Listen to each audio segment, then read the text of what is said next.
And it is the last week of Camp Nano. Hi, I am moonpetrie, and I am a little bit unmoored at this point. I did my read through of my project. I cut what words I could cut, and I wasn't sure how to move forward. So what I did was make a list of all possible ways to move forward. And there are so many approaches one could take when one has no idea what approach to take.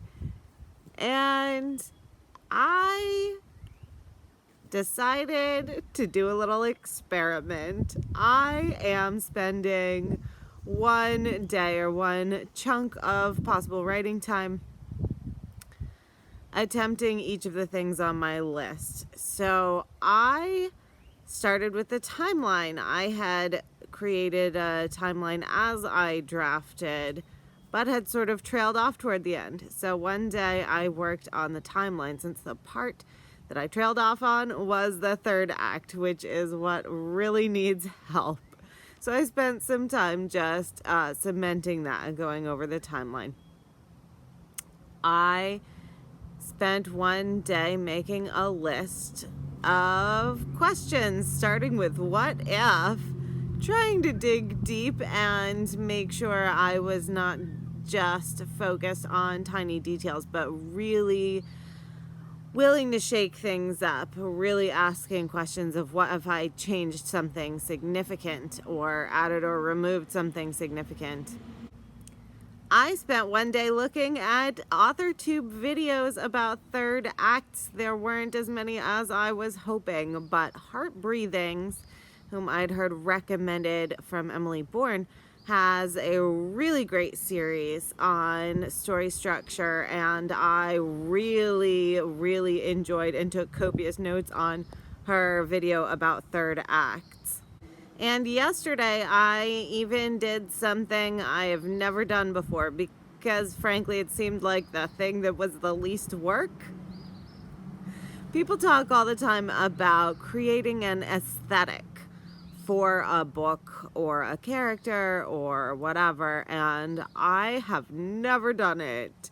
I'm not sure how people do this, probably Pinterest boards mostly, but I just copied pictures from Google image searches into a Google Doc.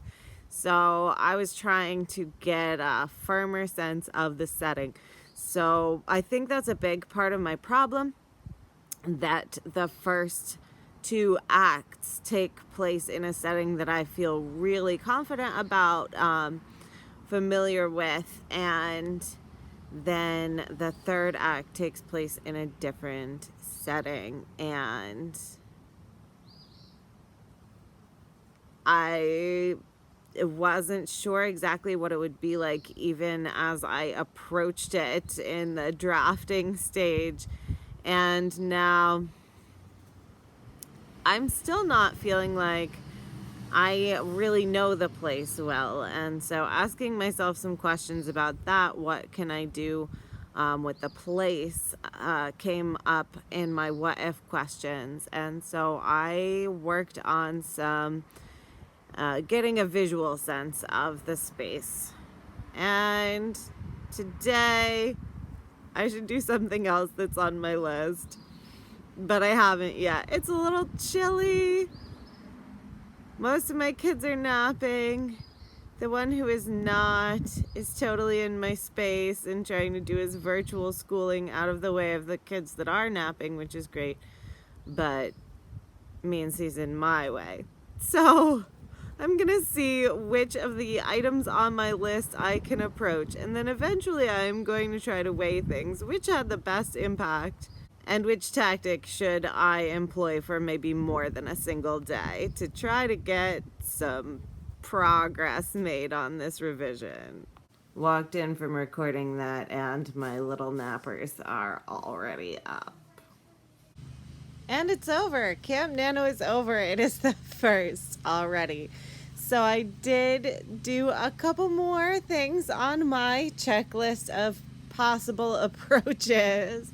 One of which was using the Paper Hearts workbook by Beth Revis. It was a gift in my Camp Nano Survival pack that I got during that awesome collab last year. It was from Alexa Dunn, and I went through it thinking about my nano project that I was working on then. I went through it again now thinking about this project, which was a challenge. I kept thinking about my nano project. Mostly, I think, because it seems like it would be easier to revise. Although, of course, whatever you're not doing right now seems easier than what you are digging into at the moment. At any rate, I had a lot of great questions. I took what I thought would be most useful in terms of story structure, and especially third act, and I answered a lot of those questions, and it brought up a lot of good ideas for me. The other thing that I did was a tactic I got from Emily Bourne when she did the character-based story writing challenge last year, also November. I used the pieces, the aspects of character of the story as tiny cutout pieces and actually moved them around while I was brainstorming.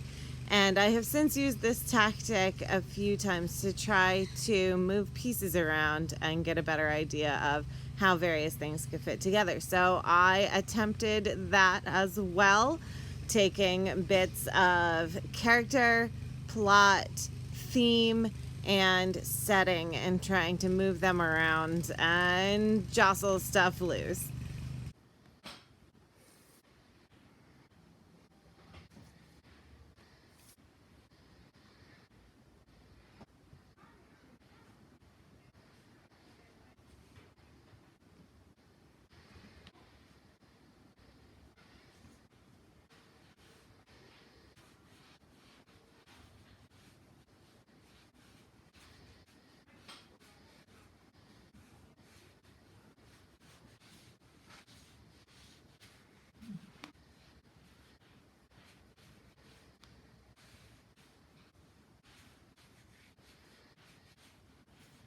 So where do I go from here? So I still have a bunch of things that I want to try, or resources I want to look through again or try for the first time.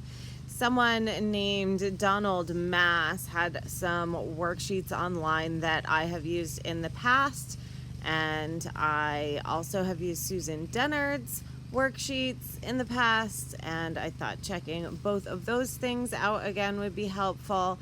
I do recommend them for anyone either in a brainstorming stage, in a stuck stage, or during revision. And I also have thought maybe I should just start fixing the pieces that I can, sticking on little band-aids until the whole thing hangs together better, and then maybe that will help me to see the big picture more clearly. And there are other things I want to try, one of which is taking a break. I'm a little frazzled, a little done with this project. So what have I learned? Having one cohesive thing that I can work on steadily through would probably be more motivating for me. This, where I finished at the end of week 3 with sort of step 1 of the process, and then had to flail around figuring out what the next step was not the most efficient use of a nano event for me. And then as far as how to move forward on this project, one thing that the Paper Hearts workbook really sort of jostled loose was that I need to focus on character development, character arc, the change that is necessary for my main character to be going through, and sort of use that as the driving force or the decision maker for the third act, for revision, for plot points, so that instead of what would work for the plot, I say what will work for the development of this character arc. So that is going to be my main focus moving forward with this book. No matter what tactic I use or whose worksheets I try or when I work on it next, my main goal is going to be to have the character aspect drive the choices that I make with the narrative. So, until next time, I am Moonpetrie. I really hope that Nano went well for you, Camp Nano went well for you, and that whether or not you met your goal or got your winner's certificate at the appropriate time, or what went well or what went wrong, that you have learned something that you can carry forward. I feel like I have, but I would be more satisfied if I had carried it a little further this month.